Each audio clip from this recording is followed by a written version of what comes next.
Secretary general UN का वज़ीर आज़म और वज़ीर ख़ारजा के हमरा सिंध और बलूचिस्तान के सैलाब से ज़दा इलाकों का दौरा। सक्खर एयरपोर्ट पर वज़ीर आला सिंध ब्रीफिंग के लिए मौजूद थे। लाड़काना और जाफराबाद में मुतासिरीन सैलाब से मुलाकातें भी शेड्यूल हैं।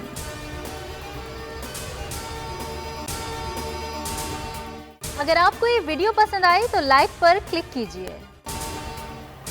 मुल्क में सैलाब से क़यामत खेज तबाही, मजीद 5 अफराद लुक़्मा-ए अजल बन गए। NDMA के मुताबिक अमवात 1396 हो गई। 12,728 अफराद जख्मी हुए।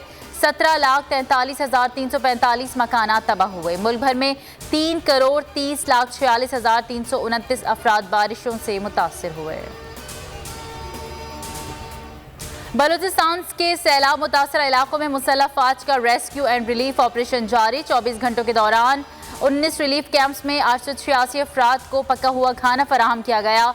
161 फ्री मेडिकल कैंप्स में 3,267 मरीजों को मुफ्त तिब्बी इमदाद दी गई। फंसे हुए अफराद को कश्तियों और हेलीकॉप्टर से रेस्क्यू किया गया। नवाबशाह एयरपोर्ट के रनवे पर ताहाल पानी मौजूद। एयरपोर्ट 25 सितंबर तक बंद रखने का फैसला। सिविल एविएशन ने नोटम जारी कर दिया। बोलान, शाहरा, सिब्बी और कोयटा के मकाम से बंद। फंसी हुई गाड़ियों को निकाला जा रहा है। इस्लामाबाद में डेंगू के वार तेज, 3 अफराद जान से गए। 24 घंटों में मजीद 81 केसेस रिपोर्ट। इस्लामाबाद में डेंगू के मरीजों की तादाद 465 हो गई। कराची में 24 घंटों में के दौरान 108 केसेस रिपोर्ट हुए।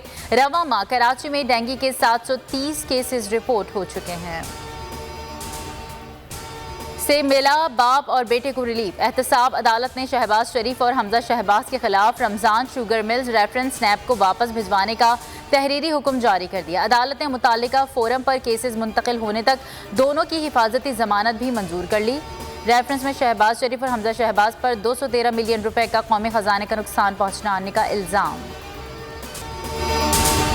बोल किसी के भी दबाव में आकर अपने फैमिली मेंबर्स को अलहदा नहीं करेगा। बोल हमेशा आवाम की आवाज बनता रहेगा और आवाम के मसाइल दिखाता रहेगा। बोल की आवाम से खुसूसी दुआओं और साथ देने की अपील। सबसे ज्यादा व्यूज, सबसे ज्यादा रील्स और सबसे ज्यादा रेटिंग के साथ बोल अब भी नंबर 1 पोजीशन पर बरकरार।